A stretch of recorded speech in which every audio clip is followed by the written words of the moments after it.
Good morning friends, আপনারা সবাই কেমন আছেন? আমি ভালো আছি। তো আজকে এঁচোড়ের তরকারি বানাবো, তো আপনারা সঙ্গে থাকুন। এখন এঁচোড়টা আমি কেটে নিই। দেখুন, এই পাত্রে প্রথমে আমি সরষের তেল লাগিয়ে নিয়েছিলাম পুরোটাতে, তারপরে এখানে জল দিলাম। জল দেওয়ার পরে এঁচোড়টাকে দু পিস করে আমি এটা কেটে জলের মধ্যে দিয়ে দিলাম। এই আঠা যেগুলো আছে এগুলো আপনার তাহলে হাতে লাগবে না, কাটতে আমার সুবিধা হবে। তো কেটে নেওয়া যাক এবার। এই যে দেখুন, আমি এঁচোড়গুলোকে টুকরো টুকরো করে কেটে নিয়েছি। এরপর আমি এটাতে হালকা একটু লবণ আর একটু হলুদ দিয়ে এটাকে ভাপিয়ে নেব। এই যে দেখুন, এঁচোড়গুলো আমি ভাপিয়ে নিয়েছি। ভাপিয়ে নেওয়ার পরে এটাকে জল ঝরাতে দিয়েছি। আর এইদিকে আলু, 4টে বড় বড় সাইজের আলু এইভাবে বানিয়ে নিয়েছি। আর বানিয়েছি, এর জন্য লাগবে পেঁয়াজ। তো আমার দুটো এঁচোড় ছিল, তো দুটো এঁচোড়ের জন্য আমি 6টা বড় বড় পেঁয়াজ দিয়েছি। আর 25 গ্রাম মতো আদা দিয়েছি। আর 4টে ছোট ছোট রসুন, আর শুকনো লঙ্কা, আর টমেটো, আর আপনার একটু দারচিনি। তো এই যে এই মশলাগুলো পেঁয়াজ বাদে এগুলো আমি সবকে এখন পিষে নেব, তারপর রান্না করব। দেখুন, এইদিকে কড়াই গরম হয়ে গেছে। তো কড়াইয়ে আমি তেল দিয়ে দেব। তারপর আলুগুলোকে আগে আমি ভেজে তুলে নেব, তারপর এঁচোড়টাকে ভেজে তুলে নেব।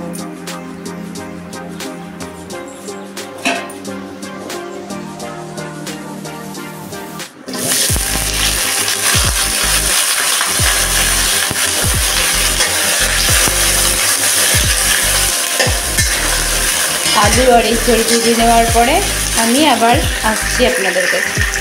এই যে দেখুন, আমার এঁচোড় আর আলু ভাজা হয়ে গেছে। এবার আমি কড়াইতে পেঁয়াজ দেবো। তেল গরম হয়ে গেছে। এবার আমি প্রথমে পেঁয়াজ দেবো।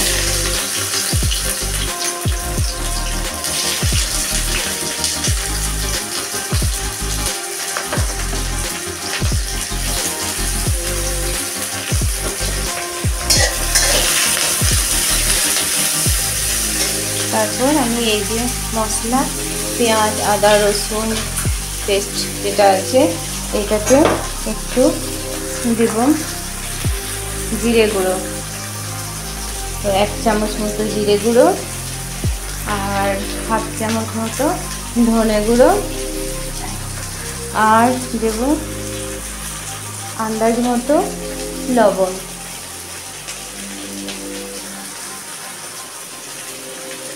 আর দেব কাশ্মীরি লাল লঙ্কা গুঁড়ো। তো মশলা রেডি। আর এতে পেঁয়াজে একটু চিনি দিয়ে দেব। প্রত্যেক রান্নাতে যদি একটু চিনি দেওয়া যায় তো এটার টেস্ট একটু অন্যরকম হয়, খেতেও সুন্দর লাগে। তো পেঁয়াজটা ভাজা হয়ে গেছে। আমি এবার এই মশলাগুলো পেঁয়াজে দিয়ে দেবো।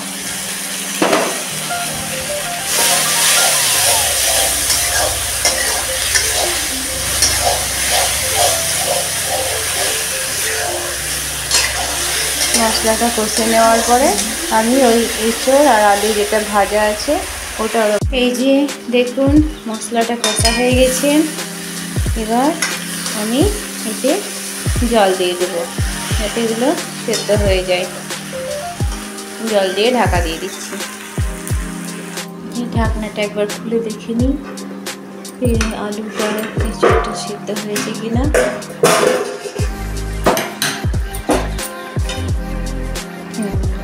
হয়ে গেছে সিদ্ধ। এবার এটাকে নামিয়ে নেব। তো নামিয়ে নেওয়ার আগে এতে 2 চামচ মতো ঘি দিয়ে দেব।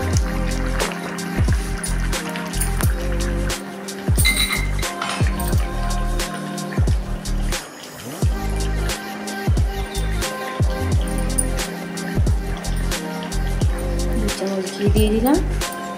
তো আমার এঁচোড় রান্না একদম কমপ্লিট। তো আমার এই ভিডিওটি ভালো লাগলে লাইক, কমেন্ট এবং শেয়ার করবেন এবং আমার এই চ্যানেলটিকে সাবস্ক্রাইব করে দেবেন। ধন্যবাদ।